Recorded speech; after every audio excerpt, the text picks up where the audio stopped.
that's when chains start to break. All right. Hello, everybody. Welcome. You're funny. It's good to see everybody. Gabby and I are super excited to start the show today. We have a lot of pretty interesting topics. I feel a lot of crazy stuff's going on around the world, around the Christian world, around the different things that are going on. And I'll let you guys know what we're going to be talking about today. But before that, we had said that Jackie and David were joining us. Yeah. Quack, quack, quack, quack. We had scheduling issues, guys, and we are so sorry, but they will be here in the upcoming weeks and the upcoming months. We have a lot of really amazing guests lining up. Yeah. So we'll have that. But for today, you have good old Pablo and good old Gabby. We're not that bad.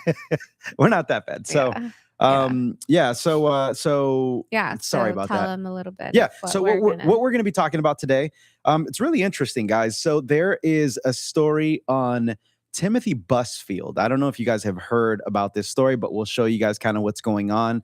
It's this stuff that's going on in Hollywood. Someone's getting charged with what is it called?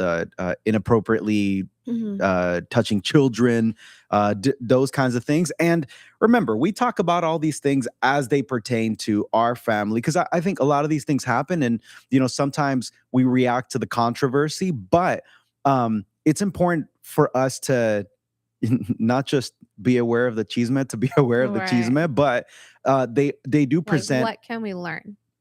Yeah. Right? Like, what can we learn from these things? I think because we have little kids and, a family, that I think we put ourselves like, okay, what could have been avoided? Exactly. And then we'll get to all of that stuff 100%. We're also going to be talking about the Shambles situation and the Bethel response and all of that. Yeah. The people that know about it. Yeah. 100%. We'll let you guys know. But in addition to that, what else are we covering? We're covering California fraud.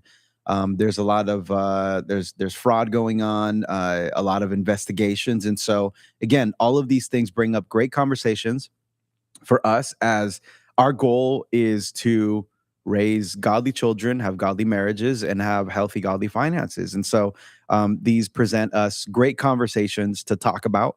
There's also a new trend going around. It's if I could. But so we kind of put a little twist on it. 2016, people are putting like, this is what I looked like in 2016, and this is what I was doing. Yeah. So we're kind of put a little twist on it and say, if I could have a conversation with myself in 2016, this is what I would say. And so Gabby and I went through our vault of photos and videos, because I've been a filmmaker for 15 years, probably 20 years at this point. Yeah, started since high school, but I have a lot of stuff documented, and so we went through stuff. We're like, okay, we can talk about this and talk about that. So we're also going to be talking about newlywed misconceptions. So there are a few videos. That whole segment, we named it Newlywed Misconceptions because there are a few videos that we want to be reacting to and kind of, put ourselves in the situation where when we were first married, we kind of went through a lot of these things. So anyways, we'll show you guys what we're talking about when we get there. And the thing that we didn't get to on the last episode, which is parenting non-negotiables. We're going to be reacting to this video. You know what, Merari, make sure that Shirley sends us over those two links, because I don't see them here. But we're going to be reacting to videos that this other couple posted what their parenting non-negotiables are, and then we're going to be talking about them as well, and kind of pairing them up with what the Word of God says. And then if we can get to this, we want to talk about just mention, this is funny, like 2025's most popular baby names. So if we get to that, so awesome, guys. We have a lot of pretty cool stuff to talk about today. Just wanted to say to every single one of you, I still think it's our second episode, baby, because I know the stuff we used to do before, it was a little bit different. It wasn't live. Live, you're getting our raw reactions. Yeah. We do prepare, obviously. We have to prepare kind of what we're going to talk about, but this is just, we're just going for it. We're just reacting. And also, I think for us, it was really important to stay on current events because we want to be as helpful and as relevant to everybody who's listening to us. And we don't just want to, just blah, blah, blah. We just want to talk, but we actually want to help people process, but also not process how, unfortunately, we tend to be negative, when bad things happen and wrong things, like just overall chaos. And then maybe everything. even throw the baby out with the bathwater and be like, oh, well, if that's happening, then you know what? Let's move out of California. Or if that's happening, then or just be more filled with a lot more fear, more anxiety. So it's like we don't need that, we want to see, okay, well, what does the word of God say? How can what does a renewed mind look like in navigating all of these situations that are happening? And this is just California. This is not the world. But 100%.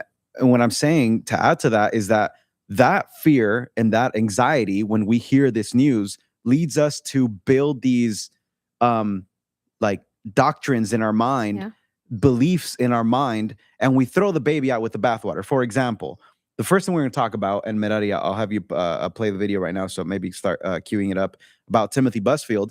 We think to ourselves, this happened with Timothy Busfield. That means that Hollywood is bad and everything in Hollywood is horrible. And you know what? Everybody must steer clear from Hollywood and nobody ever make movies and nobody ever do anything because that's of the devil.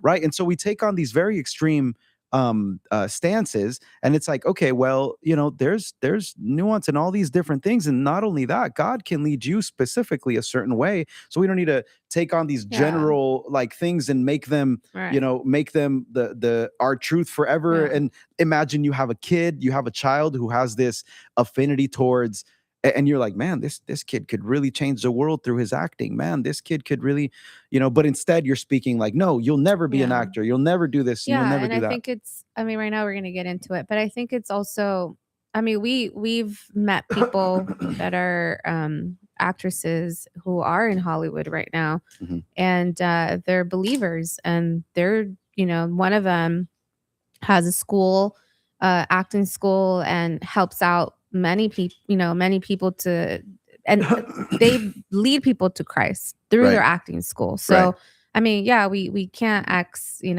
God knows what he's doing, but 100%. I also do know God is exposing. And it's up to us to not make a blind eye or, a deaf ear. We have to see, be alert. Okay, what's happening?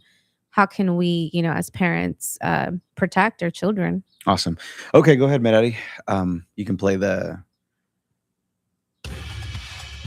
I'm going to confront these lies. They're horrible. They're all lies. And I did not do anything to those little boys. New video, the 68-year-old actor defending himself in footage obtained by TMZ just before surrendering to New Mexico authorities on child sex abuse charges. I'm going to fight it. I'm going to fight it with a great team. Busfield seemed to be on the run. There were these charges announced, and then there was no word from him. And that, to me, indicates that he delayed a bit in getting counsel locally in New Mexico. The actor is expected in court tomorrow. So what exactly are the allegations? Well, Busfield is accused of sexually abusing two brothers while he worked as a director on the set of the now canceled Fox show, The Cleaning Lady.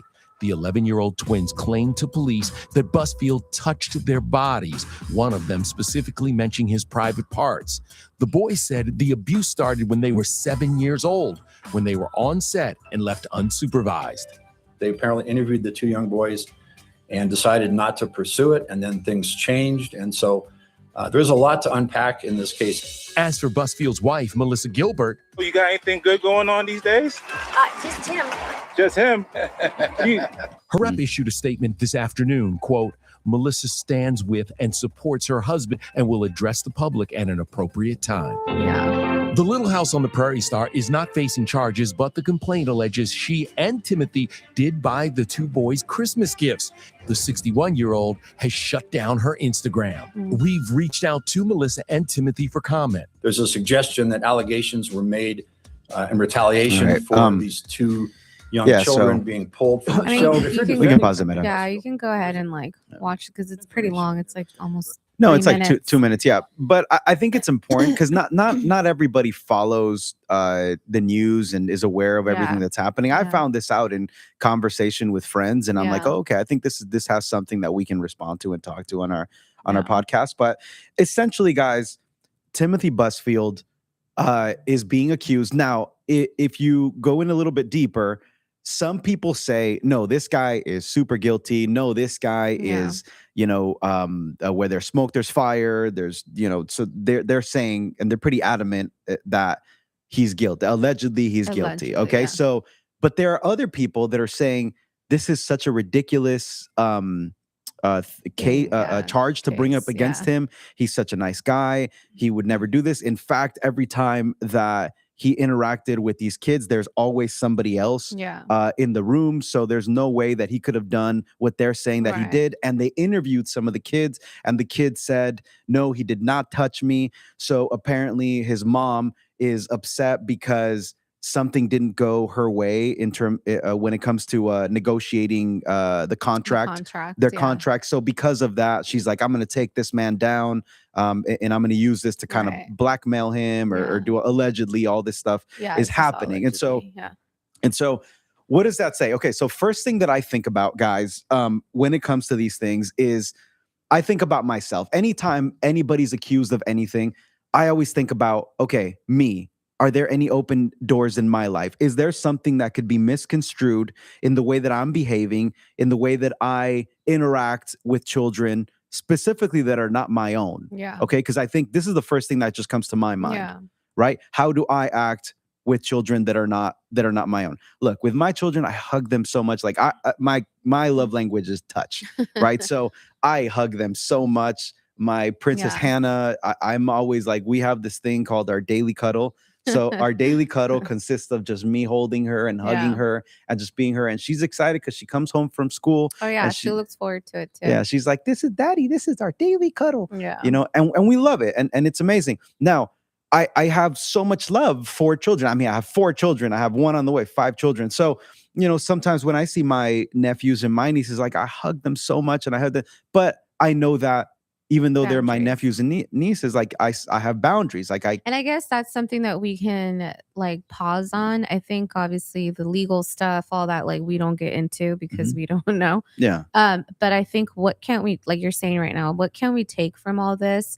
And I think the first thing that comes to my mind is that like boundaries, right? Like how can we set up boundaries where we don't even get to this, to this place? Like you're saying, like we have the uncles, we have a lot of family and friends that are like special people that we love, that we've allowed in our home with our kids.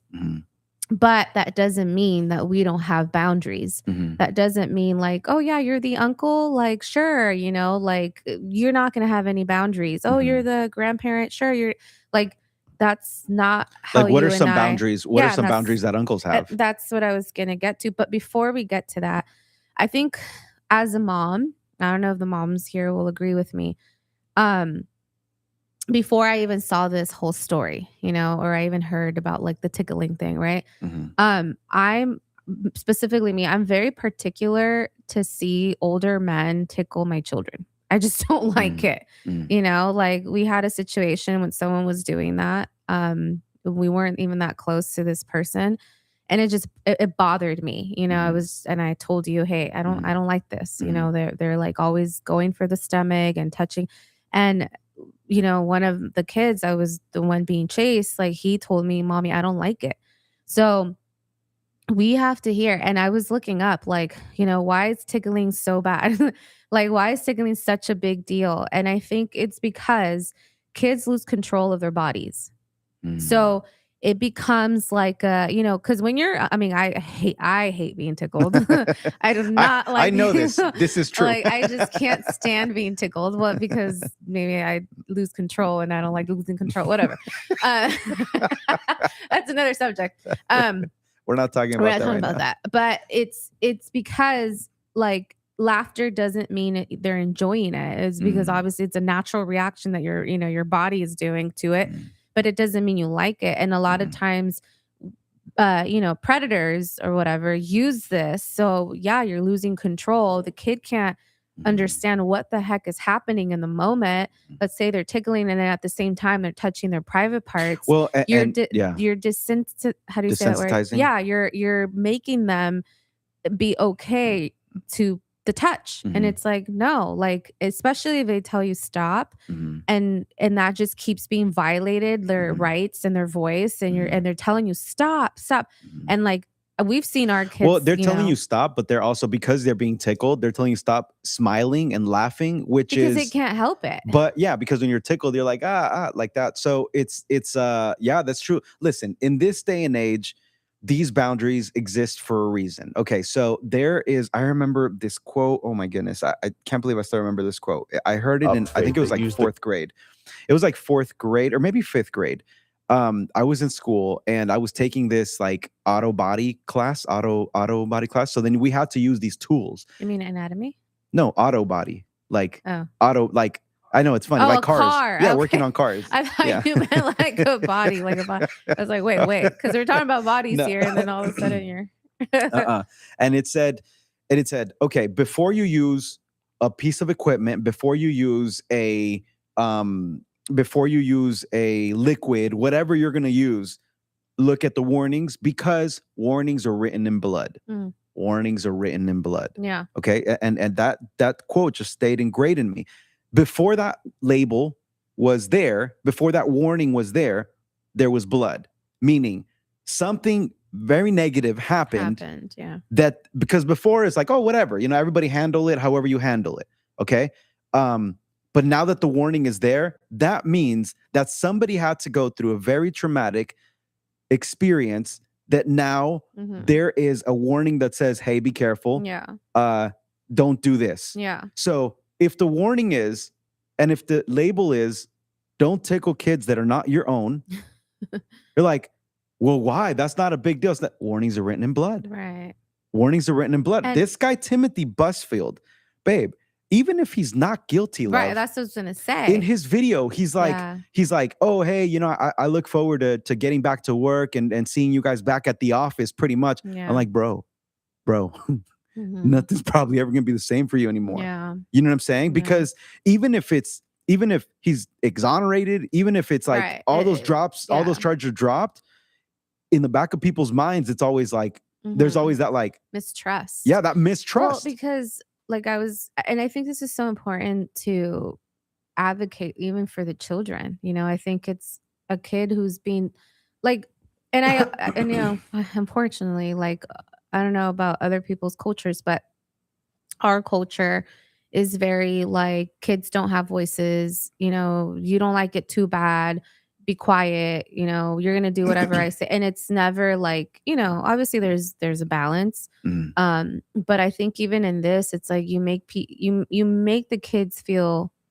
powerless, right? So nowadays, my goodness, like everything that's been going on in the world, and especially here in the United States, like the Me Too movement, all of these things that have been happening, like you got to protect yourself, but you also have to protect your kids. And like you were saying in the beginning, like, I don't think a lot of men, especially men, like don't think that way. I don't think a lot of men think like, okay, like, what boundaries should I put so this kid doesn't feel violated, or I protect myself, because now it's like your word against their word. So there's so much wisdom, I think, in this whole and that's what situation. It is. It's just wisdom. And look, at the end of the day, it's this. Yes, these things, these new, like, Yeah, because back then, these, I mean, yeah, you never that's what I hear was gonna tickling say. is bad. I know. I just picture like the old, like little TV shows, like, in the tickling? like Family Matters, people coming and Family Matters. the dad Yeah, like tickling the I son, like that show. like not the son, but like some kid, and like, Yeah. hey buddy, doing this to his hair. Yeah. But It's like now you have to stick to like high five. You can't even like hug, like it's just like, hey, high five, hey buddy, hey, high five, listen, the Bible teaches us this, right? That evil will increase. Yeah. Okay. Now, am I saying with that, well, there go, all the relational, like now you can't like little kids, like now, but look, this is what I was going to say. The warnings are not just for the adults. Right. bro, these warnings are like, and these boundaries are for the kids.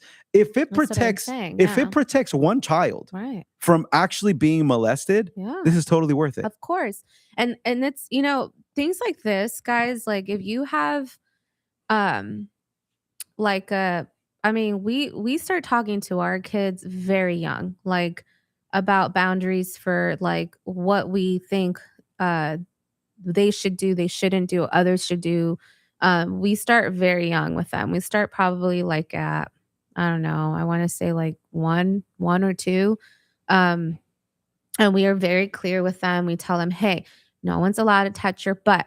No one's allowed to touch your vagina. No one's allowed. And we use the words. We don't say your pee-pee or your, I don't know. I don't even know what word to use for vagina. But like we don't give them cute little versions. No, we tell them this is what it is. There's bad guys out there. There's bad women out there. They can touch you. Teachers, people at church, family members. We're very like, not that we plant like seeds of suspicion in them. Oh, we kind of do. We kind of do. But I'll tell you what, somebody has to. Somebody has to, because then if not, they are naive. And that's when kids get taken advantage of. And that's something that I appreciate. My parents did. Well, my dad mainly, with like guys, everybody's a cholo. Everybody, all the men are bad, Everyone's a cholo. So, but it was just very, because it makes you think like, wait, a cholo's hold on. A gangster in Spanish. Yeah, I know. Like, what's their intention? Like so that's how I grew up, and and it helped me in a lot of areas, not to get involved in like dumb things, and with wrong friends, or with like, doing drugs and alcohol. Like I never did any of that, because my dad was very like, if they invite you to do that, you say no, because you're going to end up like dead. It's like, oh, okay. So, but it wasn't that he was extreme. He was just giving me like the worst that can happen, because it has happened. So that's how we're being with our kids. We're being very like, okay, look, you can't trust anyone. You have to always be alert. And then we tell each other, you guys have to watch for each other. 100%. Yeah. So it is in a way that, look, like what you said right now, and it's not like we're planting seeds of suspicion. And I'm like, we kind of are, but it's strategic and it's on purpose. Right. Because if you present the world to your children as everybody's happy-go-lucky and you can trust everybody, I think that's dangerous. It is. It's dangerous. Yeah. Now, because of this reason, we are so blessed to be a part of a community that really takes care of the kids. Like everywhere that we put our kids, I'm specifically talking about our church community, okay, which is where they spend a good amount of time, like on where they go on weekends, where they hang out with, even the school that they go to, they have very good boundaries. But the communities that we allow our kids to roam in and build relationships in, I would say we're very blessed to know that, and it's not blind faith, right? I'm not like, we're constantly double checking and making sure, but for the most part, we're in a community that has these same boundaries as us. Yeah. And the reason we learned a lot from this community, from our church community. Like we've learned so many things from them. Our pastors have been very vocal on the boundaries, because this is how they raise their children and the things that they've seen and heard. And then, you work with people and you're like, oh man, like, yeah, I'm not doing that. Like, yeah, I'm going to put that boundary, and because you learn, and then things that I went through personally as a child, 100%. I also, that plays a lot into why I do the things that I do with the kids. Well, yeah. I think you've talked about in previous episodes. Yeah. Yeah. So I think, yeah. Look, I think I like how we're talking, where I think,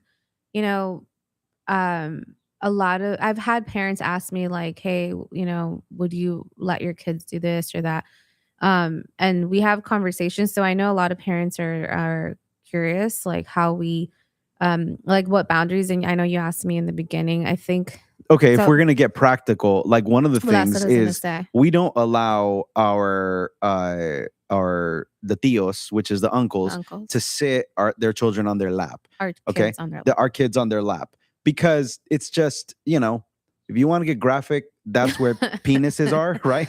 So if you're a guy, like we're not, so penises are there. Okay. And so if you're, sitting a child there, look, listen, I know some of you are like, wow, why would you even think that? Like nobody thinks like that. It doesn't matter. Yeah. These are boundaries that you set up. Okay. They are on the 0.0.0.01% chance Right. that something negative can come out of that situation. Right. Because I'll tell you what, if my beautiful little daughter thinks it's okay to sit on her uncle's lap, Yeah. then what's to say that she doesn't build that type of friendship and relationship to maybe someone from church, a guy from And I church, think a older man from church that means the very best, that Right. loves them, that it sees them at church all the time. Yeah. Wow, this person goes to church, so everything they must do must be great and must be honorable. So if I'm You set them up for kids are failure. black and white. Yeah. Kids do not have a frontal lobe fully developed where they can say and really, really assess risk and be like, oh, you know what? I saw this person, he kind of gave me some, discernment tells me like they're kids. We have to make those decisions for them. And so we have to create an environment that has those boundaries. So what I'm saying is, okay, so that's one boundary, the sitting on a lap. Yeah. Another boundary is what we don't allow them to be in a room by themselves. Yeah. So another one is like it's you would think it's only for Hannah. No, it's for Judah. It's for all of them. We don't allow other men or young man or to like carry them and like put him like just carry them. Like we just don't allow it. Why and the reason why we do this, it's because we do like for them not to have a little bit of fear or like be scared. But I think when you don't teach your kids to think about all these things, you kind of are disconnecting them from reality, like what Paulo was saying right now. Mm-hmm. So we just don't, when it comes to their bodies, we're very, very intentional that no one can touch them because how do you say this in the word that comes to me in Spanish is pudor, but I don't know how you say that in English. It's like it means like it's like a modesty, prudence. It's like you develop this like, oh, like no, you don't touch that. That's not easy. Like in high school, reverence, kind of like reverence, kind of like a fear. Like a. Can you look that up, Meta? Like what does that pudor. mean? Pudor. Because I grew up hearing that all. What is it? Decency. There you go. Decency. So it's like we've lost that. Like I remember in high school, like I would hear boys, in high school be like, "Oh, boobs are boobs." Like that's not even a big deal anymore. Like I can see them. A girl can flash me, show me their breast, and it's nothing anymore. Wow. So it's like that's lost in all of these boundaries, like that parents are not establishing because it's so like, oh, whatever. It's just the uncle. It's not a big deal. Touching her butt. Yeah. Oh, it's no big deal. Like the girl just has her, legs around his waist as when they're carrying them. Oh, wow. Like, oh, it's no big deal. They're just touching her hair and just playing with her. You know what I'm saying? So it's like they lose that when they're older. Like I used to work at a college around here, and obviously I'm not going to say the name, but like I used to work with the kids department. And I was working with 2 and 3-year-olds, and they were, for the summer, they were all naked. All of the kids were naked, running around naked. Here. Oh my goodness. And I got there because my shift started like at lunchtime. And I was like, what? Like, I even had to ask a teacher, what's happening here? I'm like, why are all the kids naked, like butt naked? Like some of them had no underwear on, just running around, 2, 3-year-olds. And they were like, they're kids. They should learn from each other's bodies. Like what, Stupidity, and I was just stupid. like, oh my gosh, like boils my blood. This was the child horrible. development department. The whole child development department had an agenda. Oh my goodness. now that I think about Wow, what was that's happening. horrible. Oh my goodness. But I was just so You're desensitizing these kids at Exactly. such an early age. And so they Exactly. grow up. And so no wonder at age 13, they Oh yeah. see the thing about I mean, you have all sensitivity. these I'm things thinking about against this. them. I'm thinking about this book. I think it's called Bringing Up Girls. And I Yeah. forgot who the author is. It Dobson or is it? Dr. Thompson. Yeah, Dr. Dobson. And one of the chapters, it talks about making the angels blush. Okay, so making angels blush. He says, basically, society has gotten to a point where nobody cares, like Yes. nobody's sensitive to No. to these things anymore. Yeah. Boobs are like, oh, Yeah, it's not like, no, butts. this is breasts are like Yeah. they're sacred. I Like mean, they are Proverbs talks about them. they are so not only that, but your body parts are they're holy. Yeah, they're holy. They're They're set so apart. they're set apart, and so they're for yourself, and they're for God, they're for the Lord, but they're for your future spouse. Yeah. And so we begin to go down this rabbit hole of desensitizing our children Yeah. with the way that we treat them, with the stuff we allow them to watch. I know Yes. last episode, we talked about this, what content we approve for our kids. This is all part of an overall strategy Yes. of keeping our kids safe, Yeah. of keeping our kids pure. My Pure, goodness, yeah. of keeping our kids. I mean, just that alone, Pablo, just saying, I want my kids to be pure. I think even parents have lost hope in that because they probably failed, right? They probably went through stuff that it's like, well, dude, if I failed, my kids are going to fail. I had one mom one time come up to me and say, hey, can you pray and can you mentor my children pretty much to like purity? And I'm like, no, that's your responsibility. That's not I mean, I can help as like, a leader, but you got to understand that this whole thing begins when they come out of the womb, in the womb. Yes. Right now we're praying and we're declaring Yeah. all these different things like purity, holiness Yeah. on your womb. Yeah, that So she would love God. Exactly. It's a whole process. And so this isn't something. I know we're talking about it. We're going to move on to the next thing about Sean Bowles, but now which goes into exactly into it. 100%. We're speaking about purity. So if you're not aware, if you don't really keep up with with what's going on, look, gossip. How do we call this? This is No, like it's not gossip. this I is think it's useful cheese man. No, it's no. yeah. What? I've never even heard of that one before. Well, in the Bible, dude, like Paul uses these Paul says to expose these things when there's no repentance, right? Yeah. So, but not only that, but we bring up things. I say that because we're talking about other people's business. But obviously this is all news. This is all like public already. But we're using it to have conversations as they pertain to godly marriage, godly families, and godly children and godly finances. And so basically, what happened was that there was this gentleman, Sean Bowles, who was. I think we have a video. No, we don't. I was gonna explain it, but no, I have to explain the whole situation. So there's a gentleman, Sean Bowles, who moved in the prophetic, which basically means that he would relay messages that he was receiving from God to other people. Okay, and I'm trying to explain this as like as simple as simple as possible. Okay, so we believe in the prophetic. Right. We believe that there are people that do hear from God and do deliver messages to people. We believe that. Okay, now there are rules around that. There are guidelines and boundaries around that. Right. Okay, and they're all biblical. There are biblical boundaries. Okay, now this gentleman was speaking prophetically. Okay, like how I'm saying right now. And so what he would do is he was known for this, right? He was known.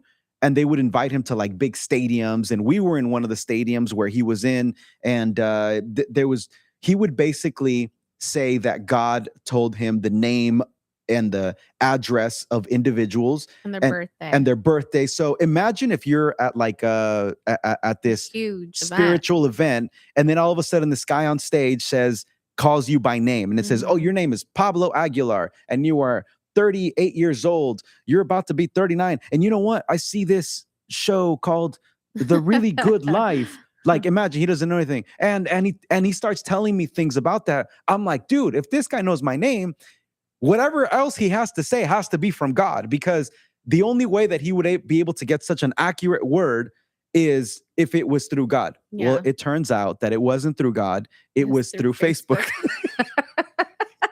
It was through Facebook. No, we shouldn't laugh, dude. No, that's messed up. That's No, messed I up. mean, we're not Yeah. laughing Yeah. at him. It's Yeah. just, it No, is ridiculous. It is really ridiculous. So basically, But back then when he was doing that, Facebook was new. very new. So not a lot of people knew Yeah. that, like, when people check in, you can go onto the thing. Anyways, you can go find out more about this stuff. Basically, what makes things worse, speaking about purity, is that this man would, with his, he would basically, allegedly, violate his employees, like His assistants. yeah. So he would, he would be naked around them and just perform different things that are around not them. are Yeah, not sexually biblical, are not harassment, good so- according to the Bible. And so it was allegedly he would harass people in this way. And so what happened is that there was this church, Bethel, who basically promoted him in the beginning and kind of gave him a platform from which he took off from. Okay. So now Not this just Bethel, like other people. yeah, but Bethel's like the main Yeah, one. 'cause they're So the ones they that were are like the biggest known. ones. Yeah. If you're talking about prophetic and prophetic circles, Bethel's like the OG. They are like the Yeah. godfathers. They are like this pioneers. is the pioneers, right? So everybody kind of looks up to them when it comes to this Yeah. this thing. Okay, so they promoted him on their platforms. They had a conversation with him. Obviously, all of this is wrong, right? Now, there was a video that Bethel just released a few days ago of their church service, basically apologizing and repenting and saying, guys, we are so sorry that we didn't expose this man when we found out Yeah. that what he was doing, which was back in 2020. Yeah, they had exposed him in their inner circle, but they didn't expose him to like the whole global church. And I think that was what they were repenting from, and like obviously not repenting that they were okay with it, because they were not okay with it, because they had confronted him in private, and then they took him off of their platform, their books from their library. So they did do steps to like say, hey, we're not gonna be in alliance with him. Yeah. But I think the mistake was not telling the whole church about him, which 100%. the Bible tells you to do. Yeah. Now, all of these, Close. again, all of these are accusations. This is all allegedly this happened. Now, but the fact is, Bethel, the leadership of Bethel, did come up and say, hey guys, we asked this man all these questions. He kept denying everything. Basically, it's this whole thing. Yeah, it's this whole thing. Legally, it's allegedly, and these are all accusations. All right. Now, internally, they had conversations and stuff is kind of going on. So we don't 100% know, but what we do know is the response. And so this brings up good conversations. Okay. So if you want more information on this, there's a video that Mike did that tells you like what's his last name? I forgot. Just type in Mike Sean Bowles, you'll find something, and it's a 6-hour long video. If you want to see also the response that Bethel did, they just released it this past weekend. But the video that I want to show you guys, and kind of where I want to start this conversation when it comes to this, is if you could play the one that says Deconstructing Faith, Mirari, please. The Instagram. The Spirit well, but don't let these situations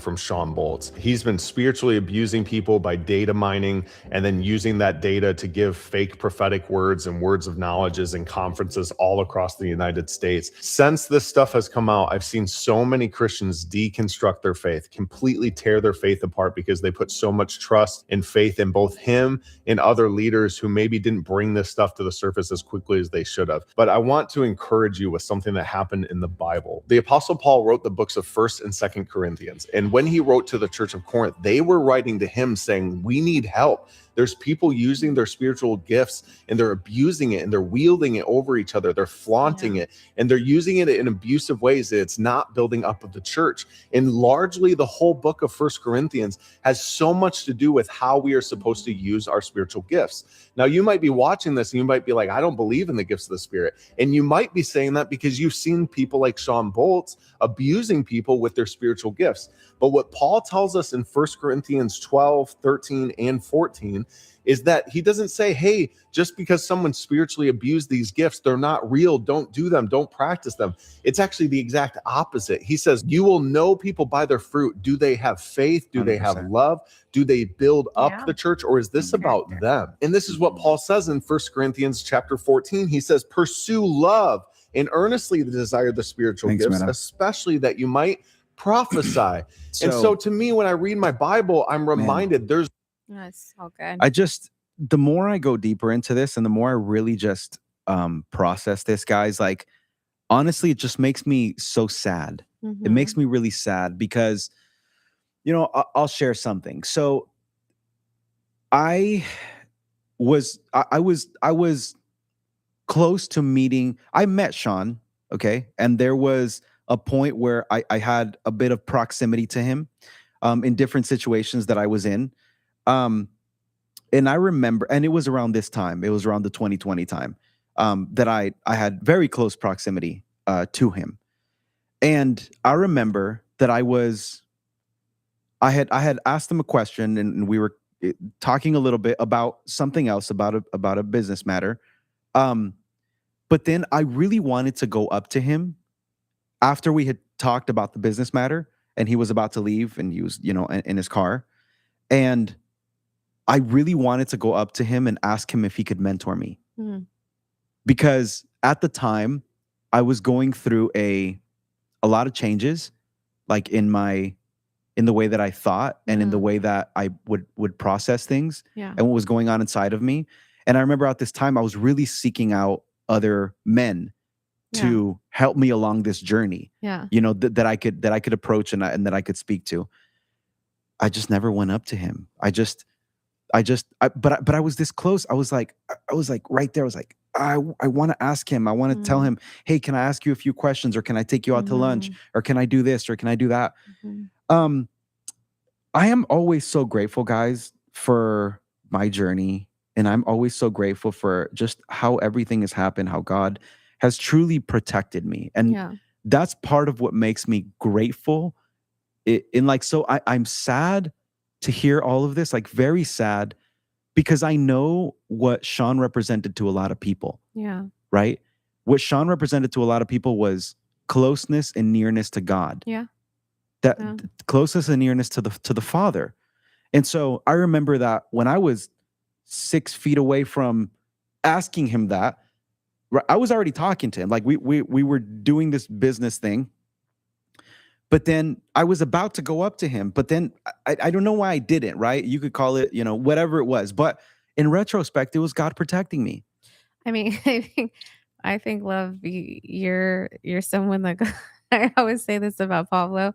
Pablo has, like, I don't know, like an army of angels always working for him, because like, I think when he gets to heaven, he's gonna meet these guys and be like, bro, like, you put me through some stuff. Because I mean, I could even I gave you a job, bro. You really did employ these angels. Because even with the whole Hollywood, I mean, you were very close also to go into Hollywood. With, you know, you loved acting, you loved film, and you met a couple of actors and people like that are actually on the top right now.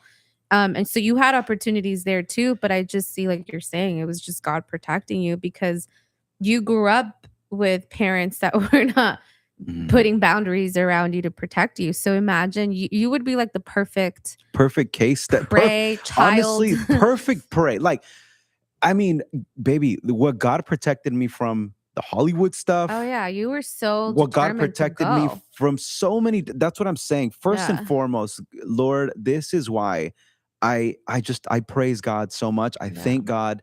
I am just so humbled by all of the things that he's done that I'm unaware of. But in retrospect, I'm like, oh man, I dodged the bullet. That was a huge bullet. Are you kidding me? Oh my gosh. Seriously. We have so many of those stories, like FedEx, like all these stories that are like, oh my gosh. But I'm thinking, okay, now let's go down this rabbit hole, and let's just go down this scenario. Let's say that I would have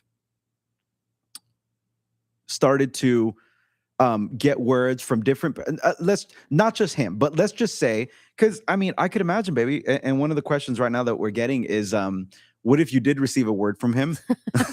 What do you do with that now? Yeah. Like what? No, seriously. Yeah. Because think about it. Some of these people, guys, if you don't understand how this like works in certain circles, maybe you're like prophetic. Like I have no idea. Like what are they talking about?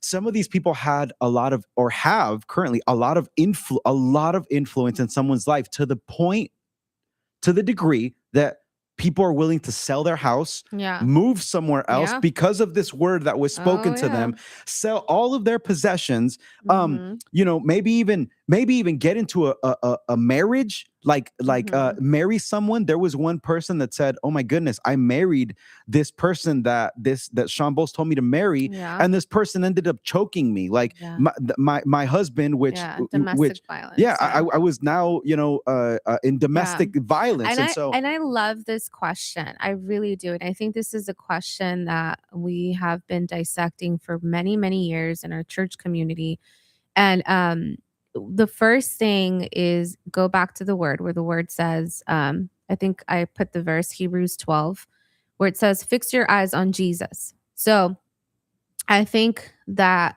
a lot of the times when you're not educated and you're not being instructed by a pastor, this is why it's so important.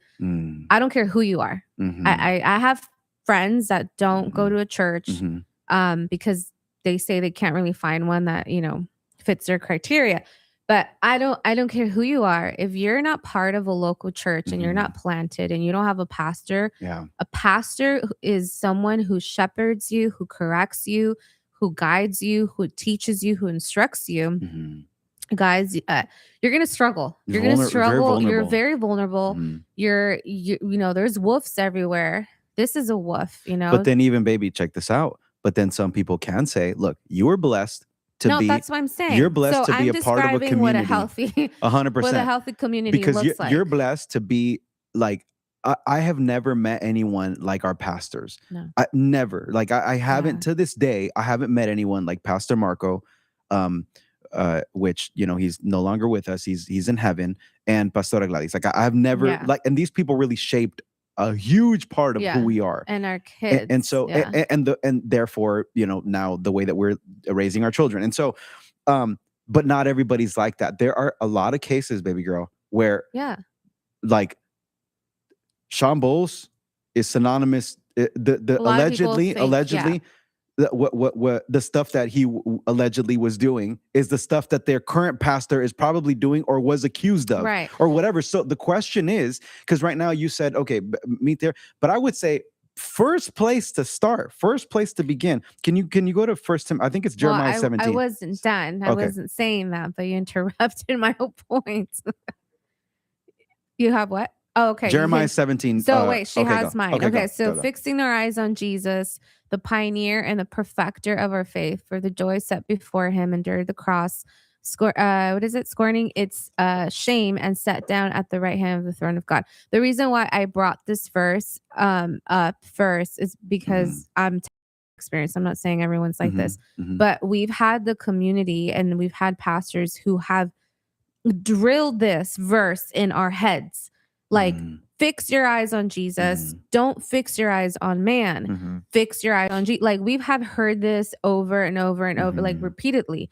And we have, and then when it happens, you know, it's like, oh, this is why God is saying, fix your eyes on Jesus, because it doesn't matter who falls. It doesn't matter who sins. It doesn't matter what happens around us. This is why you and I have stayed strong. This is why, like, we have heard crazy stuff happening around us within the church overall, and our faith doesn't shake. But it doesn't shake us because we're like, well, they're not God. We know they're human. We're sad. It's in this case, like, dude, it's tragic. It really is. It's to that point where it's tragic. Like, it's been happening. But at the end of the day, my faith isn't in a prophetic word. My faith isn't in a person. Go to Jeremiah 17:5. Okay, it says, this is what the Lord says. Cursed is the one who trusts in man, who draws strength from mere flesh. Okay, look, cursed is the one who trusts in man, okay, who draws strength from mere flesh, whose heart turns away from the Lord. And Yeah. so this is the thing. When you're in this environment of there's this person that hears from the Lord for my life, it's easy to make that person an idol, and it's easy to make that person, which eventually turns into a crutch, because you begin to think that you don't need to seek the Lord on your own. You don't need to pray on your own. You don't need to read the Bible. You don't need to do things for yourself because you have them done for you. Yeah. Okay. So, but this is the same, not just for these, people that you see on stages like Sean Bowles. This is the same even for your local pastor. If you do have that person or your local leader, you could have me as that in your life for you. Oh, I listened to this podcast. And so, this is, man, I feel closer to God. I'm glad you do. Yeah. I'm glad that what I say leads you closer to God, or there is a sense of wisdom or revelation that you get from listening to us or other podcasts or other people. Yeah. But at the end of the day, if your faith is not firmly planted on the word of God, on Jesus Christ, and you don't have a personal relationship with him, you're going to be easily shaken by anything. You're going to be easy prey. Anyone and anything can fool you, and that is one thing that, my goodness, I know I've gone through my years of being naive. I think we all go through it, but thank God it's been like in a safe space where I learn things and you see things, you're like, oh, I'm not going to do that. Like I was about, like right now you said, I was about to, ask him for mentorship. So it's like, we've been very blessed to be protected because of the people around us, but also I know for a fact it's because I have a relationship with the Holy Spirit, because the Holy Spirit will warn you. He will show you like the red flags. He will give you signs. And I think a lot of times I know I saw another question here that says, I'll read it. It says, how should complaints or feedback of a leader be addressed? Is it slander and speaking against the anointed one? I ask because now there are YouTube videos raising concerns of other leaders. So I like what this guy said, the one that we watched, like, you don't only look at the spiritual gifts. This is another thing that we've learned, and I've seen with my own two eyes. I've been a witness that I'm not impressed by anyone who can prophesy or heal or anything that's like, wow, like, and then their character is bad. Like that, I've seen it. I've seen people be prayer warriors, intercessors, people that like speak 5 different tongues, that see visions, that have dreams, but nobody likes them at home. They're the worst wives. They're the worst friends. The worst wives, worst parents. It just it doesn't make sense to me.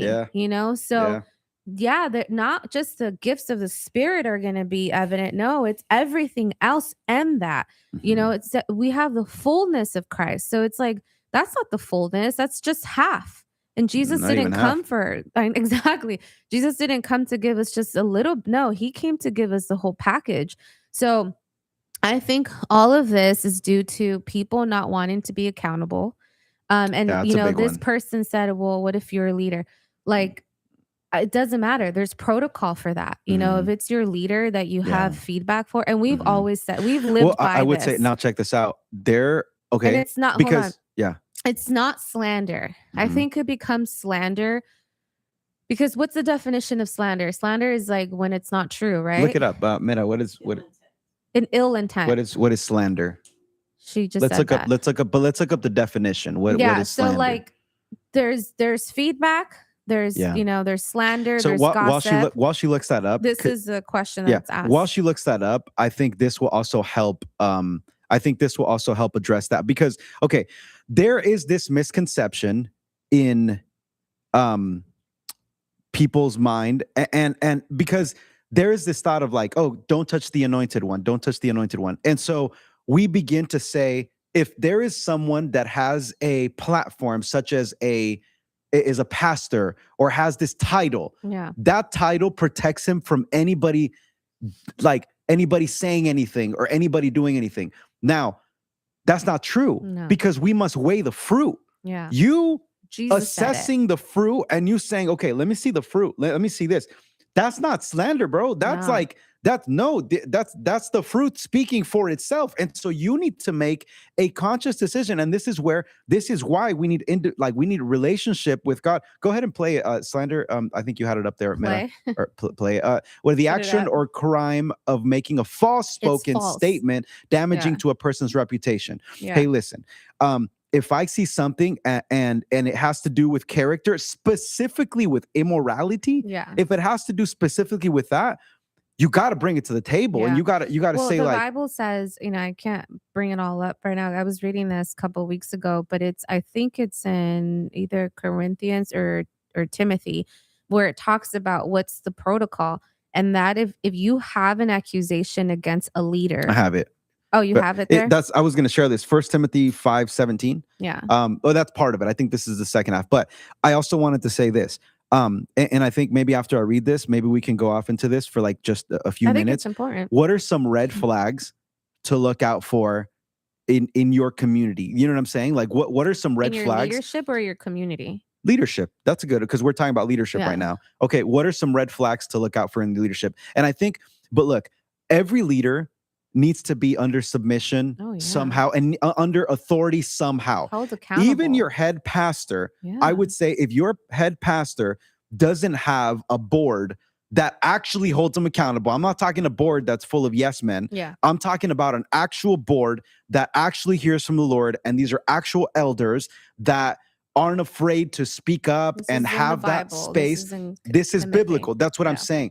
Look, there's this saying, what is it? Absolute authority corrupts. Absolute authority corrupts, right? No one is meant to have that much power Mhm. over your life where they're making all of your decisions. They're making the decisions. Like, bro, every case that you study about cults, it happens because there Yeah. are individuals or there are personalities that make everybody's decision, and they Yeah. are the sole orbiter of God's message to people. And Yeah. so, who you're going to marry is going to come from this person. What type of job you're going to have is Yeah. going to come from What this you're gonna person. eat. What you're going to eat, Where what you're you're going gonna to dress, live. where you're going to go on vacation, who you're going to spend time with, Yeah. what friends you're going to have. Everything comes from this person. That's unhealthy. It is, That's not good. Mhm. That's you're even, it's dangerous. Mhm. And what you're doing by giving that person that much authority over your life is as equally as dangerous for you as it is for that person, Right. which is why we say, Yeah. follow what the word of God says, Jeremiah, follow what the word of God says in Hebrews, Yeah. fix your eyes on Christ. Yeah. And I think, as you're speaking right now, I'm thinking of all the situations, that we've avoided with different people outside our church, and that have that much influence, that like we were even talking to our kids about this, like Hannah was just like, what? Levi was like, what? And the reason why we talked to them about it is because Oh yeah, we told them everything. yeah, we told them, guys, we don't want you to be like naive.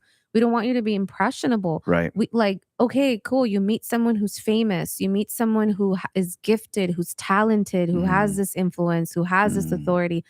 Awesome. Who cares? Like, that should not impress you to the point where you're like, I'm going to do anything and everything they say. And, I get it. If you're someone of influence and you're someone of authority, like, yeah, whatever you say is going to have a lot of weight on people. But at the end of the day, it's like, if you're not reading the Bible to us is the absolute authority because it will never be corrupted. The Bible says in Proverbs that it's been purified 7 times, like more than silver and gold. I mean, it's God's word. It's perfect. And in it, there's no wickedness. There's no evil. So with that, it's like, you have to, if you're not reading the Bible as a believer, then I don't, like, you are going to be fooled really fast. You're going to be fooled quickly, and sometimes if the person carries a charisma of the, that leader, the influencer, whoever it is, if they're very charismatic, and they do something and then you even try to like justify it, like, oh, okay, like they're cussing, they're doing this, they're doing that, they're flirting, they're flirts.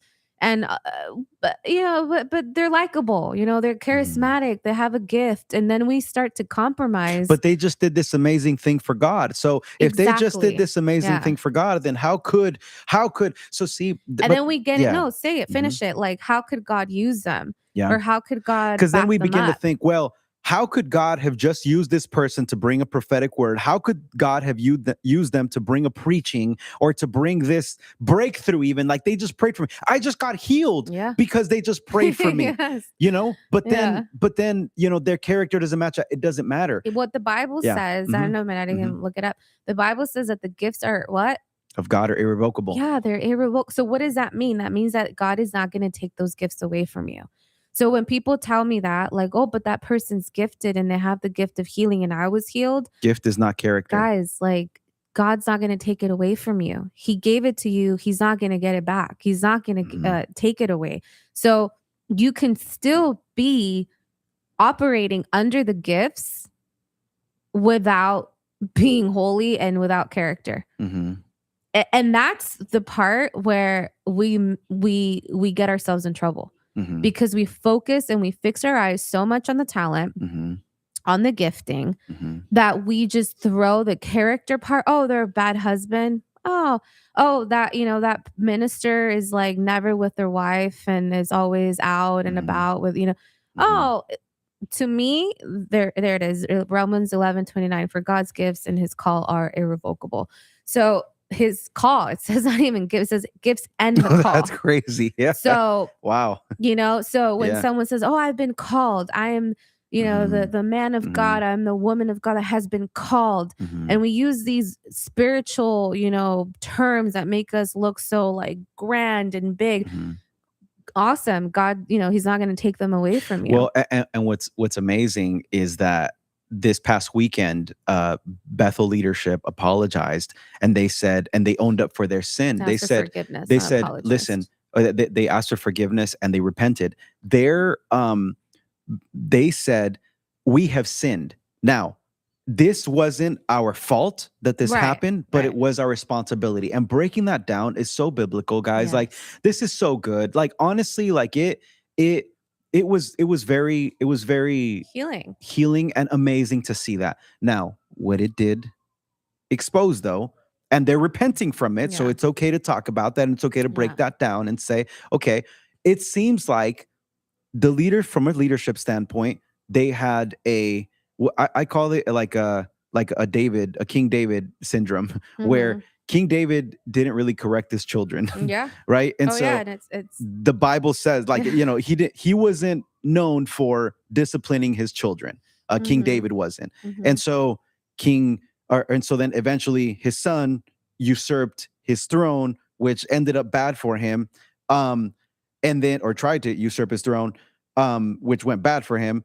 And then so many problems with other of his children. What I'm saying is that what this exposed for them and what they're repenting from is basically saying, we need to discipline our children. Yeah. That's pretty much what they repented from. And they said, we're going to be as intentional as we can about this. And also one of their values, because they stated their values, like what their new values are, is that what we're saying, it's the whole, like, whoever we endorse on this platform, it's because we've tested their character and not just their gifting. But with that, what I'm saying, because this goes back to what we were talking about right now. What are some red flags that you would say, like, okay, if this is happening in my church, if this is not happening in my community or whatever? Specifically, I'm talking about communities that by nature are spiritual, like a church or like a community that you're a part of, that you say, no, this is my church. No, this is the people that these are my spiritual leaders. This is like that. If your spiritual leadership is shy if there isn't a culture of accountability within that place that you're at, I would say it's a red flag. That's good. Because if nobody's willing, guys, it's, as a leader, I'm a leader at my church. It is a bit, at first, I mean, you get used to it because you're like, no, this is what God has me doing. It is scary going up to people and saying, bro, what you're doing here's wrong. Or, hey, somebody said this. It's uncomfortable and it's hard. And you have to deal with many of your insecurities. Yeah, because Because you're like, dude, they're not gonna like me after this, Well- which happens. Well, because a lot. you have to be willing to risk the relationship. Yeah. Right. And I've learned this from a friend of mine. You got to be willing to risk the relationship, because at the end of the day, if they're unwilling to listen, Mhm. at the end of the day, you're held. There's also the Bible verse, right, that There's says blood in your that there's hands. blood on your hands, right? Mhm. If you don't speak the word of God that God has Mhm. for you to speak to them, Yeah. then now the blood is on your hands. Mhm. And so if within your the organization that you're a part of, or that you say like, no, these are my leaders, this is my spiritual community, this is where I want to grow. this is where I want to grow, lay roots in, and have my children be a part of. Yeah. Dude, if there is no correction, if there's no discipline, if there is no Instruction. accountability, there's instruction, but I think Well, no. specifically what Bethel's talking about is accountability and well, those I uncomfortable actually conversations would like like to that. challenge that, because I think where there is no correction and discipline, all that, I it's because there hasn't been instruction. I think that there's a lot of churches that are good at speaking about God's love and God's forgiveness, and we have to be preaching about that, but they don't talk about sin. They don't talk about like, hey, this is wrong, this is what's righteous, this is what's not righteous, because of the same thing, because you're scared of losing people. You're scared of like, oh, our attendance is just going to lower. Or but we've friendship. seen the opposite in our church. Yeah. People like it. Or friendships, because one thing that Bill Johnson said, he said, guys, I was blinded by my own loyalty to this man. I love him. He still loves him. Right. I love him so much. It's the heart of a pastor. But at the end of the day, I think about it as a dad. Okay. As a dad, if I'm unwilling to correct my child and even risk the relationship, I'm picturing like as my son's older or whatever, and I have to have an uncomfortable conversation with him. I'm like, dude, if I have this conversation with him, like if I have, isolate him. I might isolate him. He might go away for 6 months and I might not be able to speak to him anymore. Mm-hmm. But at the end of the day, I have to understand the role that I play in people's lives. And so if you are a leader and you are unwilling to have these conversations, I would say, man, it really is tough, but you really are messing with. This is, I think, it's like worse. You know what I'm saying? Like this is what happens at that level. Because it is also embarrassing, you know. And I'm sure like that's maybe the last thing they're thinking about. But at the end of the day, this is what they said. We had such a strong emphasis on forgiveness and having a culture of honor and of not humiliating people that we went to the extreme of not even correcting it and not because in this case, biblically, what they should have done is they should have, after they met with him, and he was unwilling to. And what's interesting is what I was telling you is that how I just shared right now, the time where I met him, I think that was probably weeks after Bill and all those people had probably had that conversation. Now in retrospect, everything makes sense, but I could tell in like the demeanor and I could tell in different things. So, after they did that, biblically, what they should have done is told everybody. And that level of discipline takes a lot of guts. Oh my gosh, from a leader, from a pastor, from a father. Well, and I think, being like near pastors and how they just are, like their hearts for people. I've like, again, we always go to our pastor, but I've never met someone that has gotten so hurt by the same person so many times and they still love that person. And it's like, seriously, that's why I'm not a pastor right now, but God's working in our hearts. But I think it's something where like Bill Johnson, when I was listening to him, I wasn't judging him. I wasn't like, oh yeah, you got it wrong. I was just seeing a pastor. I was like, yep, that's a pastor for you. You just, you love people so much. And but at the end of the day, I think when you start slandering your leadership, I think it's when it says right there false. So those are false accusations, that you're making up on your own, or you're arguing. And there's also a framework that you have to bring things up in. Yeah. Like for instance, I think with us, we've gone through that. We've gone through where we have to step in and correct people, and we have to sit with them and say, hey, that was wrong. You can't be doing that. You know, this is the body of Christ. And then they get mad at us. And then, you know, they're argumentative with us or whatever.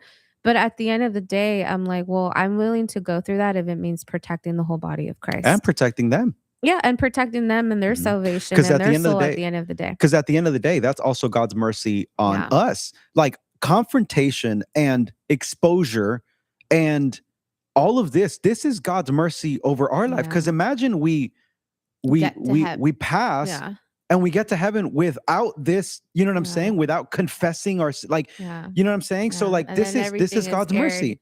Your dirty laundry is going to be Listen, this is God's mercy. That's why at the end of the day, we must choose to do the right thing. We must choose to do the right thing. We must choose to do the right thing, which leads us to our next thing, California fraud. So go ahead and play that. Go ahead and play that video, Merari, please. Yeah. So much happening.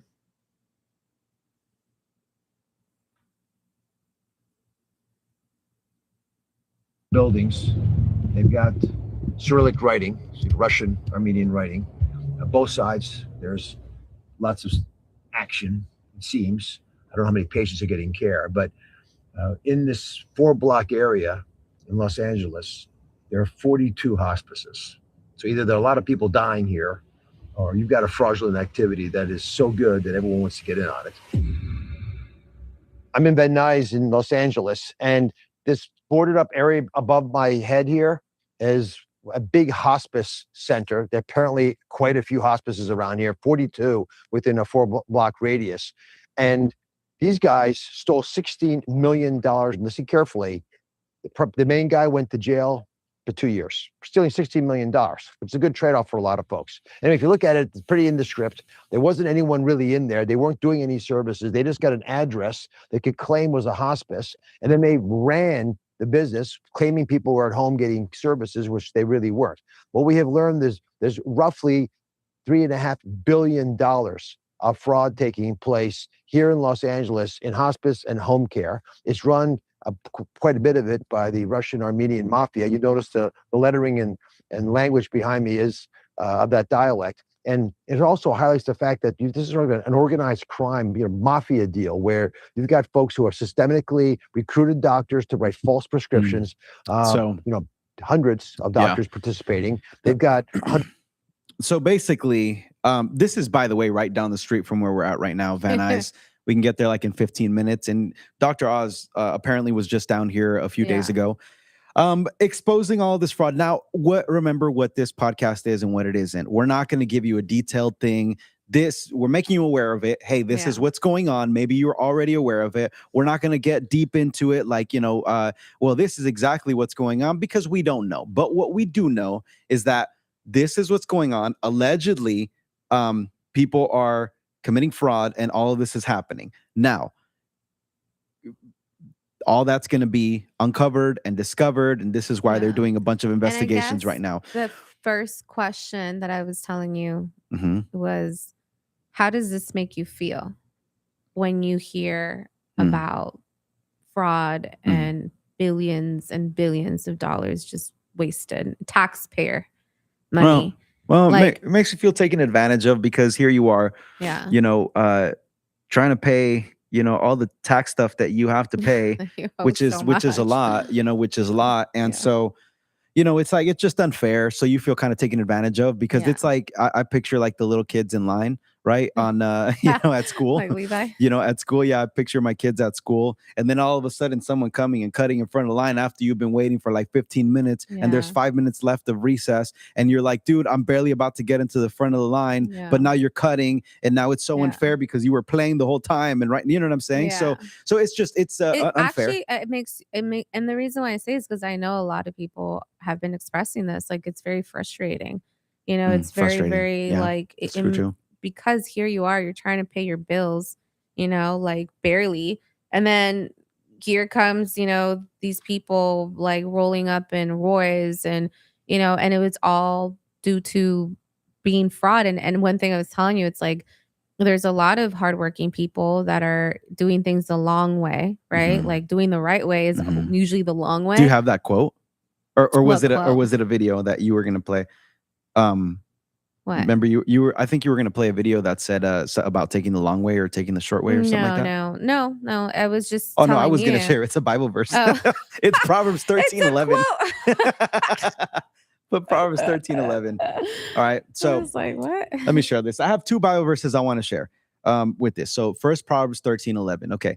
Dishonest money dwindles away, Mhm. but whoever gathers money little by little Yeah. makes it grow. And that little by little is The what key word is little by little. yeah. So if you're like, dude, I am 38, I just started my career maybe 5 years ago, 8 years ago, 10 years ago, and I barely have started to move up, dude, you're doing it the biblical way, Yeah, I know. which is good. Which And is that's the thing. long, sustainable Because the way. thing is this, baby, when somebody cuts in front of the line, Mhm. it like, wait, they cut in front of the line. Yeah. Maybe I should do the same Yeah, thing. exactly. Oh, let me cut. Yeah. Let me do whatever I and have you're to tempted. do. Because you're tempted. And You're then, like, I mean, there's yeah. a bunch of reels right now, like saying, only if my parents opened up a daycare, like we wouldn't be in this situation. So it's like, yeah, like It's the world tempting. is thinking that, Yeah, it's like, tempting. man, here I am, like working 9 to 5, paycheck to paycheck, Mhm. doing things the right way, paying my taxes, Yeah. doing all of these things. And then for these people to come and just, like do fraud. But Yeah. like the reason why we're touching on this, guys, is to encourage you. Like right now, Yep. what Pablo just read, that this is the biblical way. Mhm. And I actually wanted to, I didn't send it to Minadi because I just thought about it right now. But Send it to her, and then Yeah. I'll go over mine right now. The next Okay. one. Go ahead and go to Deuteronomy 8:18, since we have that one queued up. But remember the Lord your God, for it is He who gives you the ability. Remember that word, ability, to produce wealth, and so confirms His covenant, which He swore to your ancestors as it is today. Now, I want to say something about this. Okay, if you find yourself, you're in California, or you're in a place around the country or the world for that matter, and you're like, dude, man, I am just having a hard time providing for my family because Mhm. everything is so expensive. I can't seem to make ends meet, and I can't seem to figure this whole situation out with money and with finances and with everything. Okay. I just want to remind you that if you have accepted Jesus into your heart, if you have been walking with the Lord and are walking in faithfulness and are in this situation where you need provision, I want to remind you that He gives you the ability to do this. Now, let me explain. I don't know if Meta, you can go over the words. But ability, if we dive in a little bit deeper, what is the ability? Ability is the intelligence. Okay. I want to remind you that you have the intelligence to produce wealth. Yeah. You have, check this out, the creativity. Now, even the discipline, because it's not just one time that, okay, you get this business idea and you're like, okay, well, you know what? It didn't work the first time. So you know what? Man, that's it. I give up on it. No, the Bible says the ability is also another thing is also the discipline. Okay. The endurance. Now, here's another one, the timing. Maybe your business idea was good, but maybe it's for the summertime and not the wintertime. So you need an idea for the wintertime, but you're here planting the stuff for the winter that you should be planting for the summer. Yeah. So the timing has to be good. He gives you the favor with man, the favor with clients, favor with people that say, I'm going to give this guy a shot. I know this person has, dude, and I've experienced that in my life, especially in the beginning. I had no idea what I was doing with different things, but it was God's favor that allowed people to give me a shot. So it's favor. What's another one? Let's see. Risk tolerance. Ooh, that's a good one. Like risk tolerance. So gives you the idea to be able to say like, okay, what is my level of risk? And that's another lesson that we learned this past year. What's our risk tolerance? Right. What can we take? What can we take on?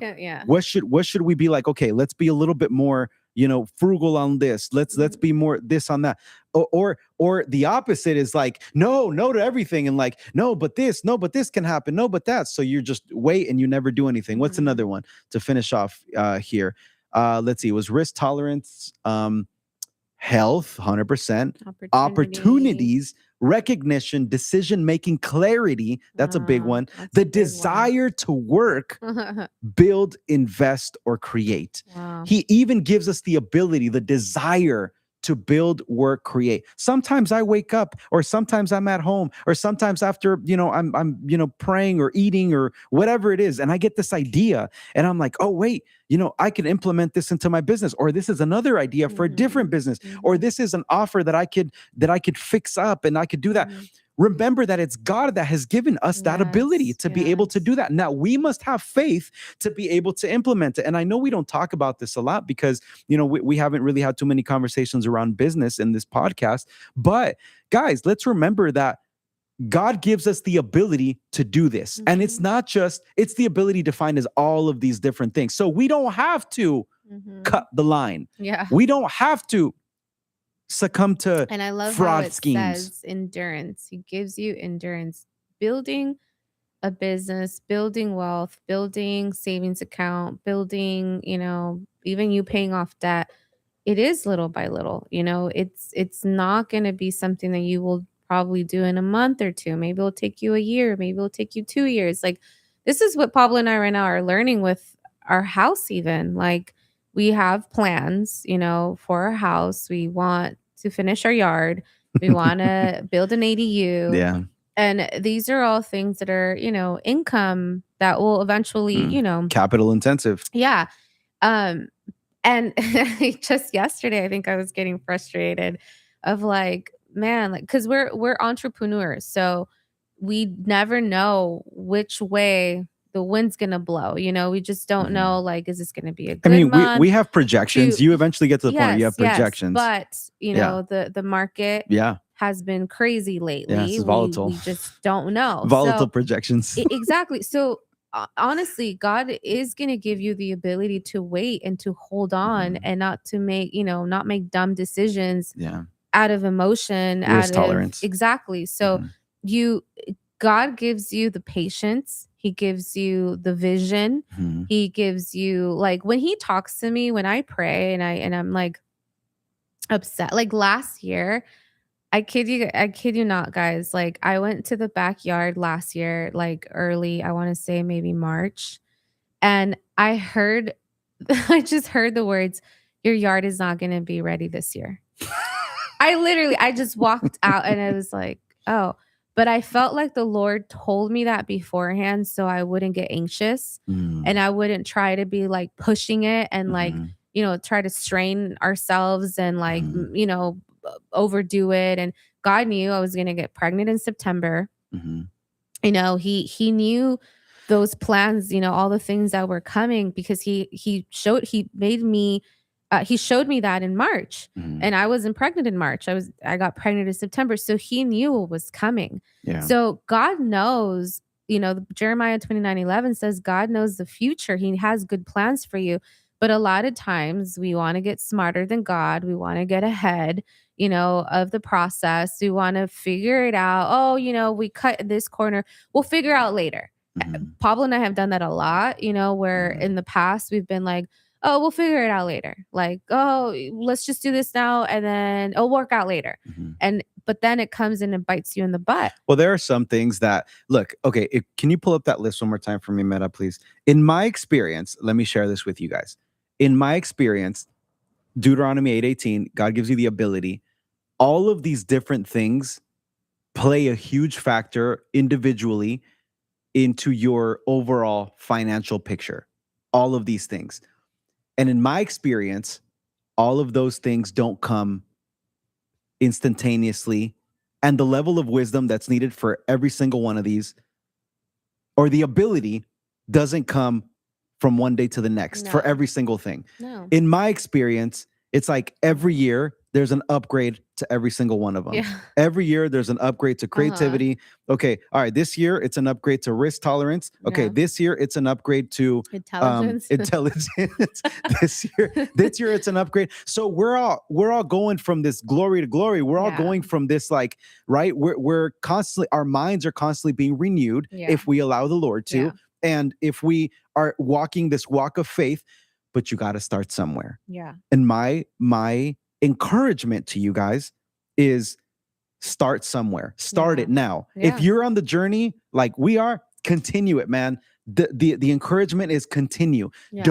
think like, oh man, I have failed, and so that's it. No, Yeah. every opportunity Well, is Romans 8:28. God uses everything for the good. and I love what James says. James says, don't, in the Passion Translation says, don't look at your failures, but like if you failed in something, then go to God and ask him for wisdom. It says he's not going to reject you. He's not going to punish you and be like, no, you messed up, so you don't get wisdom.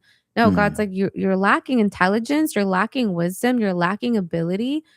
Then come to me. Like, I'll give it to you. Don't dwell on your failure. Don't dwell on the past. Don't dwell on what could have, like, we touched on this last episode. Like, don't dwell on what could have happened. I should have been here. I should have done that.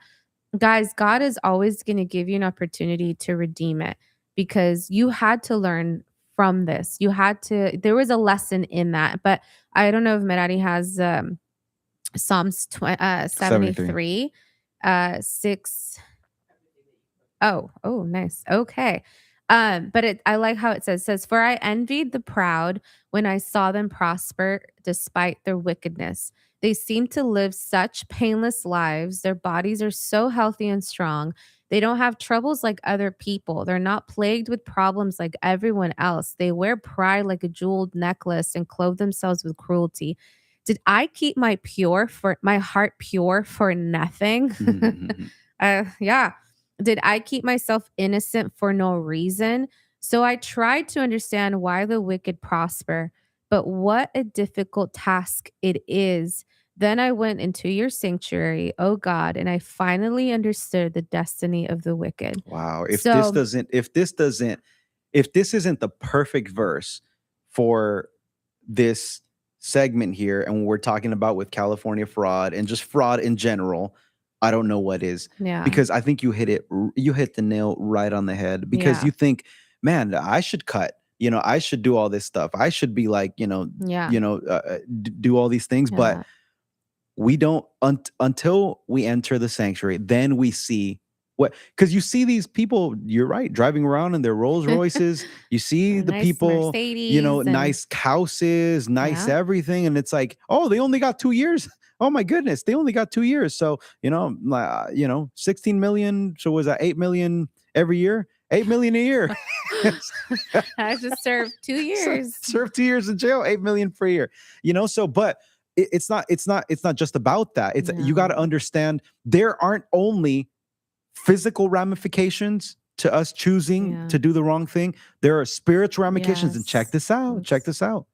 There are generational ramifications to what we decide to do. Yeah. And I think that is the biggest thing for us. Why for us it's okay to go slow, steady. Like this year I shared with Pablo, and I guess I'll share it now. I feel like it would be good. I had a dream where, we have a big car. I don't know if it's considered an SUV, but it's big. It is. It's SUV. Oh, it's an SUV. Yeah, okay. And I had a dream that we were driving, and then we were trying to park our big car in a small little parking space. And Pablo kept hitting the cars next to him. And the thing, like, there's like a wall in front of him. And we just we were really trying to squeeze in like the car into that small parking space.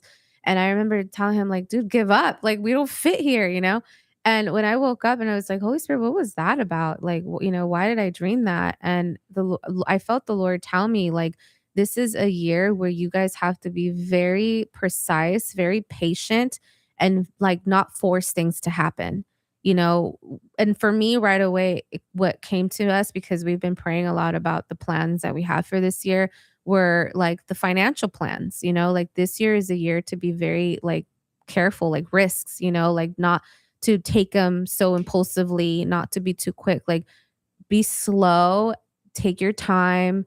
Don't force things, see how big is the parking space. See, can you fit the car into the parking space? So God is going to talk to you, God is going to speak to you. And when he does, like this peace comes over you, like this, like, oh, you understand, like what it says right here. Then I entered into the sanctuary. That means like when you go into the presence of God, when you get on your knees, when you read scripture, like you understand and you're like, oh, okay, I get it, God. Like, I'm going to be patient. Okay, I'm not going to be asking my husband every 5 minutes. So, like, when is the yard going to be ready?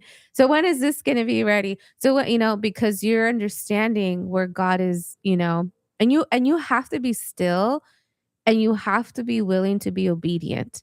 Because, dude, yeah, anxiety kicks in. Like, man, when is the yard gonna be ready? Like, when is this gonna be ready? Like, oh my God, I really don't like seeing my house like this, like halfway, So, yeah, all these feelings want to start to come in. But then when you go into the sanctuary, when you get into the presence of God, He allows you to just relax. Yeah, and understand 100%. So we're in this, guys. So our prayer for every single one of us is that we would just continue on our journey with the Lord. So wherever you're at, because maybe you're the entire opposite right now. You're like, dude, in this year, I have to take a bunch of risk. Maybe you're, this gap, we're just speaking from where we're at right now, but maybe yours is completely different. So, but just to finish that little segment, play that video, the funny video I have about people wanting shortcut. That's funny. Oh no. I don't think I've seen it. No? No. Hey there. Shut up. Sounds like... I need a note-taking app that will generate me $1 billion per year. Now. Going big, I see. Well, let's Shut up. a little. No flowery language. Just give it to me. Absolutely. No flowery language. So to get to a more concise. Got it. Straight to the point. If you really want to just do it. From a note-taking app, just do it. Just do it. GPT. That's pretty funny. I've never seen this video before. I need a note-taking app that will generate me $1 billion per year. Shut up. Do it. No flowery language. Just do it. Just do it. Dude, seriously. Make me rich right now. But that's the thing, and that's it, man. I think that narrates it. Anyway. So if that's you at 3 a.m., I don't know, go to sleep. Go to sleep. Yeah. Go to sleep. That's hilarious. All right. Here, let's see. I don't think we'll have time for everything again. Yeah, but I think we have about 15 minutes. I think what we should do is parenting non-negotiables. The other stuff we can do for next time. Okay. But I know last episode we didn't even do that. So let's so we said we're going to do that one. Okay, cool. Let's do parenting non-negotiables. And what's cool is that the people that did this video did their first video and then they did a second video on their parenting non-negotiables. So I think it's a good idea. Let's go over this and then we'll finish off with most popular baby names. That's really quick. That's just saying what baby names are. But all right, let's go with parenting non-negotiables. No sleepovers. As a victim of childhood SA, this is a okay. You gotta refresh it, guys, so you guys can hear it from the beginning. With our rules on parenting. Starting off strong with no sleepovers. As a victim of childhood SA, this is a non-negotiable for me. We have no idea who is coming in and out of someone else's home. And that blind trust is where the problem starts. So no sleepovers. Okay, so my first one would be no iPads and no screen time, except for limited TV time, which is like educational shows like Miss Rachel and different things. We love Miss Rachel. We never talk negatively about ourselves in front of our kids. How we love ourselves is how our kids will learn to love themselves. How we speak about ourselves is how our kids will learn to speak about themselves. I actually wrote an entire book about this, an entire children's book called Beautifully Me. And it's so important to me to have positive self-talk and to embody that in front of my children because they are tender eyes and ears. It's not do as I say, not as I do. It's do as I do. And speak as I speak. So it's so important to me. We do not clean up after our kids. So they make a mess, they clean it up. They spill something, they know how to go get the paper towels, they pick it up, throw the paper towel away. Or if they spill something, I love that like so much. Flour, they know how to go grab the vacuum and vacuum it up. We don't clean up after their toys. We do that a lot. We want to raise autonomous kids who clean up after themselves, 100%. who feel a sense of personal responsibility. I love whenever the girls get to go outside and have activities and do things outside that involves nature. Like sometimes we'll do like pine cone pickups and like little different things like stones off the driveway or collect leaves, look for insects and just learn and get down on your hands and knees and like really look at the bugs and the insects. And they have a lot of questions and you just answer them. You know, it's amazing to be a child because you only get to be one once. Yeah. This one I learned over time as a parent, but Karens, racists, and bullies are not born, they are made. What I realized is that my kids, how they walk around in the world and how they interact with others is because they have observed it. And so I feel personally so proud when my daughters are like, excuse me, or thank you very much, or when they compliment somebody, the first thing that they see in somebody else, they'll go and compliment them. To me, that is a sign that we can raise our kids to be kind, or we can raise them to be bullies. We can raise them to complain, or we can raise them to find the good in others. We encourage boredom because it breeds like imagination and creativity. Like sometimes we'll just be sitting here and it'll be quiet, and you hear them over there talking to their Barbies and has their own storyline. Is that the last one? Can we pause it for 1 second? Yeah, it is. I would It's the last say one. all of this, it's we're on the same page for A lot pretty of much those. pretty much everything. Yeah. Now, what I will say about this is that this is one of those investments. Okay, I'm just using, like business language here. This is one of those investments that takes capital up front. What do I mean by that? As a parent, you decide to either take the path of least resistance, or invest time and do it. What I have found in parenting, our children, is that it's better to invest the time up front, because then later on I will have more time and it'll be more healthy just overall. What do I mean by that? I mean, if we're going to tell our kids they have to clean up after their own mess, sometimes in the beginning, it's easier to clean it up for them. Why? Because you know how to clean. You know where to get the supplies. You know what supplies to get. You know how to spray it. You know what to do. You know what to use. And bam, bam, bam, you're done in like 30 seconds. If you have to now be like, they made a mess, man. It's going to take them their first time cleaning this up. It's going to take them legit like 40 minutes to clean up this mess if they do it on their own. And they do it wrong. And they're going to do it wrong. So the thing is this. Invest the time, invest the capital up front, because ultimately you're teaching them not only how to clean up, but you're teaching them how to take responsibility and ownership for their own mess. And there's this verse, it's in Proverbs 22:6. I don't know if Mira, I think I did send it to you. I have it in the King James, but I think you have it in the NIV. But it's talking about what to do with your children. So it's to start children off on the way they should go, and even when they are old, they will not turn from it. I like the other version says train up a child. So you train them. Train them means discipline. All of these things that you're saying, it requires a lot of time. Being a parent overall, and they could be when they're at your house. Okay, I'm not talking about up till 8 years old. No, up till like they're home and then they marry off. It takes a lot of work and it takes a lot of your time. But I guess the first one that they mentioned was do the chores. They clean up after themselves. For us, that is definitely something we practice, and we'll give you guys a practical thing. For instance, their clothes. Okay, we wash the clothes, and then we separate all of their clothes. We separate Judah's clothes, Levi's clothes, Hannah's clothes, and Benjamin's clothes. We go and we put it on their bed, and then we say, okay, you're going to fold and you're going to put away. And if you can reach, because the closets are pretty tall for Benjamin, we say whatever you can hang, whatever is at your, height, you're going to hang, but everything else that it needs to go in the drawers, you're going to do it.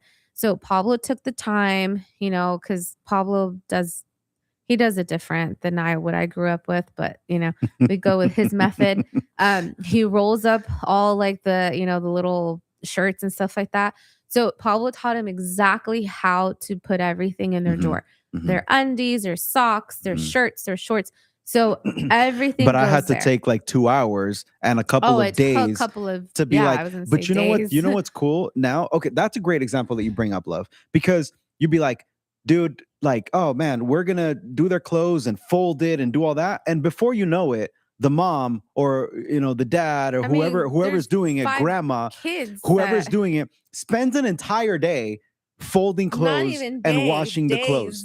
Days folding the clothes, doing the clothes. I'm like, that is so unfair, because what happens is that the kids wear it for like 5 seconds, throw it off, and just throw it somewhere. It's dirty clothes. Just throw it in the dirty clothes. Throw it in the dirty clothes. But what does this teach them? Like, my mom at first, because my mom was with us.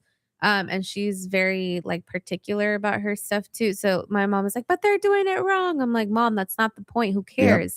Because she wanted to go in there and like help them. We're like, no, you're not allowed. I said, you know what? I'm putting a limit here. We're putting a stop. I know you want it done a certain way, but I'm good at creating systems. So I'm like, the system is gonna be like this. Yeah. We're gonna wash the clothes, and we're not even separating them. We're gonna put all the clothes in this pile. Well, we do help with the separation part. Sometimes you have the opportunity. You have now the responsibility to come and to separate your clothes and to go put it in the closet exactly how I've taught you how to fold it, how to do all that stuff. Literally, guys, we'll do like inspections. So like I'll go in their rooms, I'll look to see they try to cut corners. But when do you do it? Sometimes they've tried to get sneaky on 100%, me, and they'll like try to like stuff in some stuff in something. I'm like, no, and I'll take things out. And that's exactly what we do. But when do we do this? When do we enforce this? Daddy, can we play some video games on the computer? Daddy, can we watch TV right now?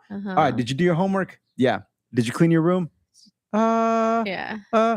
All right, let me go inspect. Yeah. So you go inspect, and as you're walking to their room, they already have the guilty face of like, man, he's not going to let me slide. We have them also do their bed in the morning. That is one 100%. Thing that they have to do. And if they didn't do it in the morning, when they come, I don't do their bed. They do their bed. But that's why when they ask for something, now when it comes time for like, hey, is it okay if I do this? Can we go here? Can we do this? Whatever.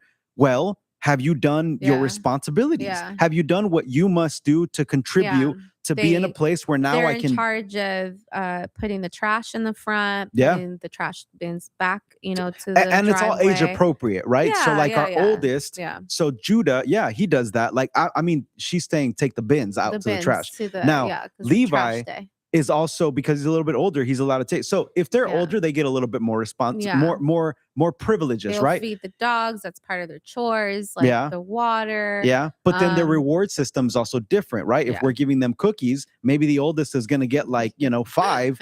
The second's going to get probably 4. The other one's probably going to get 3, and the other one 2.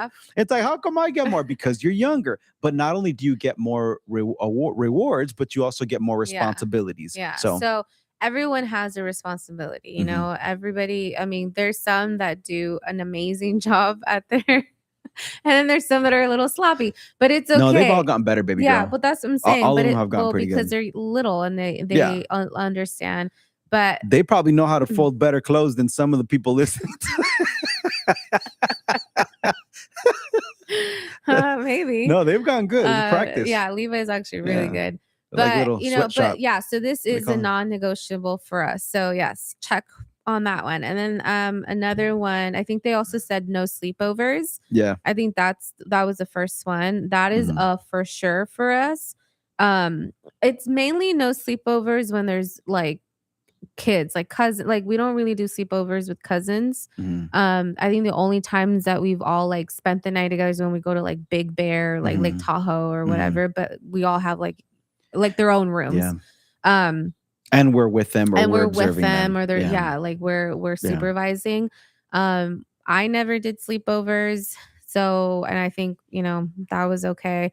And with them as this, we just don't do that. We don't like, they don't even ask because we just don't. So the other thing, and it's because of what she said, because of we don't know who's going to visit the house. Exactly. Or we don't know how the uncle is. We don't know that family. Like for me, that's like a hard no. Yeah. I wouldn't allow my kids to sleep over. Hey, my friends are going to have a sleepover. Good for them. But you're not going. For them. But also it's kids with kids, like kids with kids. Some people think, oh, but they're all kids. That's actually where the most sexual abuse happens. Yeah, because I don't know if that other kid has an older brother who's abusing of the younger brother who's and look, all of these things sound like, wow, Pablo, you're so extreme, or that's so radical, that's so crazy, Pablo, that would never happen. Guys, warnings are written in blood. Not only that, but if you knew, we have known of a lot of different cases where a lot of the stuff that we're talking about, guys, it happened. Okay, so we're not going to allow that in our home, or we're not going to put our children, even if it's a 1% risk, we're not going to put them in that situation. Another one is manners, right? Like saying please and thank you.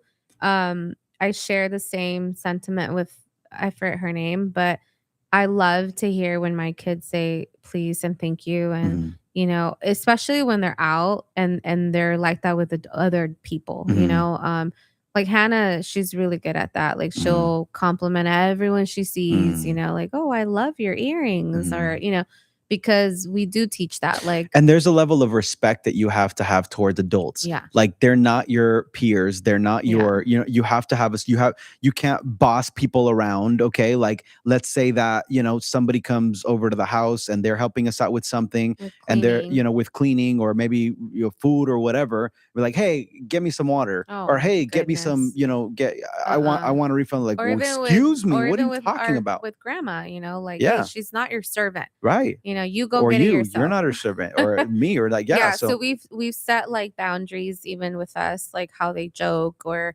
you know, what they say to us. Like we always remember, we're not your friend.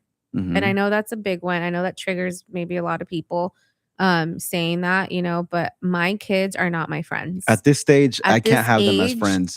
They could be 15, 16, they're still not my friend. Yeah. You know, they will be my friend once like they're over that little like, yeah, you know, we'll get there. We'll get to the friendship stage. We will. But if you don't have, they need a parent. If you don't have, and if you don't have those healthy boundaries, you're gonna have a pretty crappy friend. Not just for you, but they're gonna be pretty crappy friends for everyone. Yeah. Because nobody was willing to be a parent. Exactly. So so with that, we're on that. Like, if we ever hear any disrespectful comments with the uncles, with the aunts, you know, we get on that quick. We're just, you don't talk to them like that. Or if they goof around or whatever, you know, we're like, no. So the other one is metido, salido, chismoso that you put here. I put that there. I was gonna go into that, but maybe we could talk about that on another thing, because I think that's we'll talk about that moving forward. But I think you have other ones here that are. I have other ones that go deep, and I don't want to go too much into. I think we'll include them into other segments of other things. But that we're doing. I do want to say the last one is the boredom one. I think that's such a good one. That's good, because I know for me, I used to struggle with that, where it's like, man, I don't have their whole schedule packed. Or I don't, you know, they're home and you just see them sitting down and they're like, I'm bored. And that used to get me like anxious almost, of like, oh my gosh, like, okay, what can we do for them? But then I understood, no, boredom is good for them, because that's where they expand their imagination, their creativity. Like, go figure it out, go build something, go read something. 100%. So I'm okay with them being bored. I think we started with that whole mindset because we're like, in our effort, and pay attention to this, in our effort as fathers and mothers to not have them go through certain I'm not even going to use the word traumas. Yes, there were traumas that we're, you know, protecting them from. Of course. But there are certain inconveniences, but those inconveniences shaped our character. Right. You know what I'm saying? Like hard work. Yeah, of hard work, of being like, understand, okay, I'm bored. All right, well, like, what are my parents clowns? Like, oh, come entertain me, you know, come do something to entertain me. Like, no, you figure something out, bro. Because then yourself. Look, like I said, all of these boundaries also exist for your sanity, for my sanity, for their sanity overall. Remember, I was talking about earlier, don't put your trust in man. Well, in you know, when they're kids, obviously, you know, you're their, you know, ultimate authority, right? But you have to also not set it up to where they are extremely dependent on you forever. Like, obviously when they're kids and when they're children, but little by little, it's a process of of making them, of giving them their independence. And so if they can't even, entertain themselves, then goodness gracious, it's going to be tough for you, not just for you, but listen to this. This is one of those conversations that it's like right now we're saying we want to build godly marriages, godly finances, and godly offspring. That's one of those situations where you get so focused on building the godly offspring that all of a sudden you have no time for your wife. All of a sudden you have no time for your husband. Oh, but the children are asking this, or they're doing this, they're doing that. Well, you got to set up some boundaries. You got to help them in the process of being a little bit more independent. Yeah. And if you are local and you're like, dude, I'm looking for a community to be part of, like where we hear more of these things of marriages, of finances and children. We hold a monthly what is called group where we meet with marriages. And if you're like, I'm interested, I really want to join something like that. We're trying to build something that's also online so people can connect via Zoom and stuff like that. But we're having like a whole series coming up of parenting. We're going to record it, film it, whatever you call it, and then hopefully put it on our channel. But it's very important for you to get connected because this is what's going to protect your marriage and your children at the end of the day. But we're going to close with... Yeah. Okay, fine. Let's finish off most popular baby names in 2025. If you're pregnant or you're 2025, we're in 2026. But that's why 2025, like in the whole year of last year, that's why I was like, okay, well, it's January. Oh, okay. Yeah. So most popular baby names are for girls. You go ahead and say the girls' names. Okay. Actually, I'll say the girls' names. You say the boys' names. Fine. Number 1 is Olivia. So Olivia. Not that's the number. Olivia. Maybe I should have started from 10. Anyways. All right. Well, I kind of killed the punchline. All right. First, most popular baby name is Olivia. Second is Amelia. Oh, I'm reading it with the Hispanic accent. Spanish. Amelia. It's Amelia. Amelia. Number 3 is Sophia. Ooh, we got one of those. Yeah. Sophia. Number 4 is Emma. Number 5 is Isabella.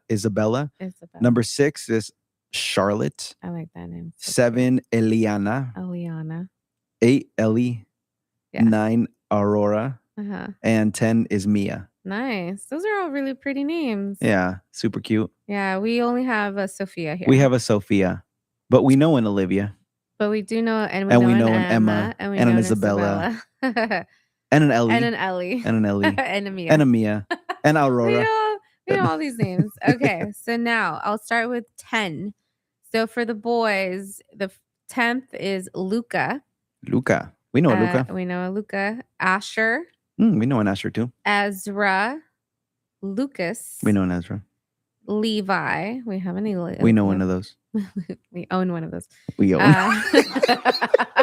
Girl said own. We have. I'm sorry, we don't have one. We know a Mateo. Elijah is 4. We know one of those. 3 too. is Oliver. 2 is Liam, and number 1, I'm actually surprised, is Noah. Yeah. So most boys in 2025 were named Noah. Most girls in 2025 were named Olivia. Super cute. Just an idea. Cute. But anyways, guys, it was really good hanging out with you all and having these conversations, these discussions.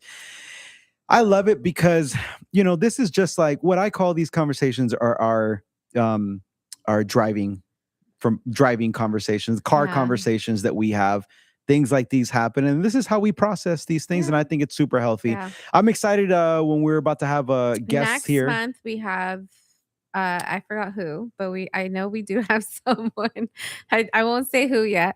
Josh and Joshua and Jessica, but I know we Josh have and someone Jessica. else, don't we? Or is just them? Maybe Joe and Shelby. No, they're in March. Okay. So we'll have a couple people, like we said, but we're excited. Joshua and Jessica, they are lovely. Couple of friends that we've met now, like a couple years now. He's an amazing entrepreneur. Jessica is a mommy of 4. So so we're excited to talk about life with them. And they moved from Colorado to California. So we'll talk about their experience so far. Yeah. So It's gonna be good. So we'll see you guys. We love you guys. We bless you guys. Have an amazing rest of the month. Bye. All my emotions are yours.